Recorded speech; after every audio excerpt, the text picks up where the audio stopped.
how are y'all getting up for this Alabama game after it's sort of it was rescheduled and pushed back, and all of a sudden scheduled again, and then obviously with Harris leaving this week, is it sort of a different kind of scenario in terms of how you guys have to get ready for Alabama in terms of the emotions of the team? In terms of the emotions, I wouldn't say it's too different. We had a bit of a jump. We already spent like a week and a half earlier in the season preparing for them, thinking that we were going to be playing them before the game got canceled. So we got a little bit of the install already in from earlier in the year. But emotionally, we're playing the number one team in the country. It's a huge game. They're coming here, and we're going to have to really have a great week. So.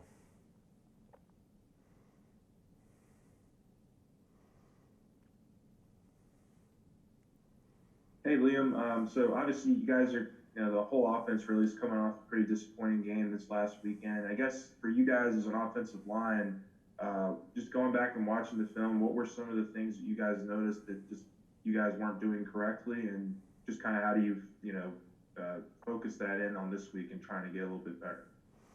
Yeah, we struggled to get the run game going, which I talked about last week. I said that was going to be important for us to stay out of kind of their third and long situations, because I knew that they have a good defensive coordinator and good schemes, and in our pass protection, the way that we were designed our protections, we had seen a few of their tendencies, and they ended up breaking them, which is why you saw some guys getting run free, especially earlier in the game.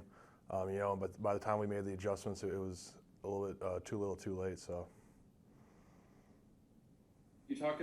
What was it that A&M was doing there that broke tendency? Just in that look where they had 6 guys on the line of scrimmage, they typically had shown that they always were bringing the pressure from one side. So we were trying to slide our protection that way, and they figured it out, and they started coming the other way, and ultimately that's kind of what happened. So. Is that why? Did y'all ever adjust to like a 5-0 concept, like man protection, to try to counteract that? Yeah, well, that's what we would typically do, but they would be having 6 guys on the line of scrimmage. So without the running back in protection, we'd be outnumbered in a way, which is ultimately what we ended up having to kind of adjust to later in the game. Was kind of keeping the running back in and kind of accounting for all 6. But yeah. Thank you. Yeah, and to kind of go off that, I mean, I'm just curious. I mean, because we're not in there, when things aren't going well early and whatnot, and you kind of, like you said, they're showing things you weren't expecting. Like, what is that like between you guys on the line and Coach Craig? Like, what are those conversations, I guess, throughout a game like that? We're really what I try to do is get with Coach Craig immediately on the sideline and kind of communicate with him what I'm seeing up front and what they're doing, and try to come up with a plan of what we need to do to adjust to kind of pick up with what their game plan is this week. And it got frustrating, definitely. We really weren't ever able to get into a rhythm kind of throughout the whole game. So. Hey, y'all are obviously moving now from one elite defensive line to another. I mean, are there any differences that you've noticed in the way that Texas A&M and Alabama kind of attack on the front lines of defense, and just kind of what are some of the differences there? Yeah, they're both great units. It's going to be another big challenge for us. They definitely play a little bit differently. Texas A&M, at least based on the film that I've been watching so far, they seem like they moved a little bit more, whereas Alabama kind of they like to play some more base defenses and to play straight up.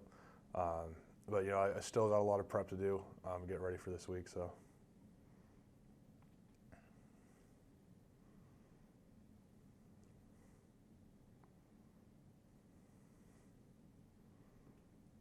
Liam, obviously y'all lose Terrace this week. He decides to opt out. Do y'all think about that decision happening as teammates? Just like what was y'all's reaction to it, and was it difficult at all to sort of reconcile that with his speech a few weeks ago about kind of togetherness? Is it just going to be tough to play the season with the rest of you without him? Obviously it's sad to see Terrace go.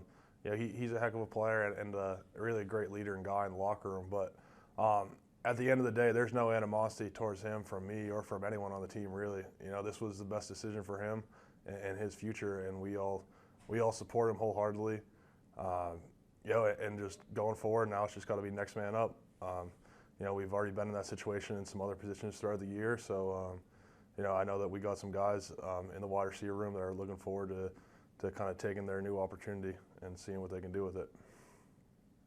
Yeah, I mean, obviously this year is just unprecedented in tons of ways, and I know you guys are kind of getting used to the departures, but just what is it like just going through a year where like week to week your team just changes like in what it is? Yeah, I mean it's different. Just the whole year 2020, you got to be able to adapt. That's really been the biggest thing throughout everything going on throughout the summer through now. And this is just no different. Just being able to adjust as things kind of get thrown your way. So.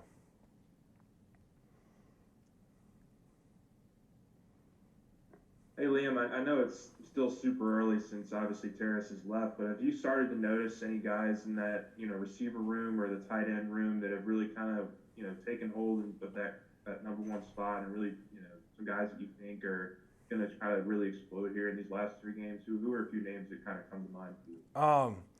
Yeah, it's still early to see who kind of definitely took up this number one role, but with Racy still out, there's a lot of opportunities with John Trey, Jure, Kayshawn, and Coy.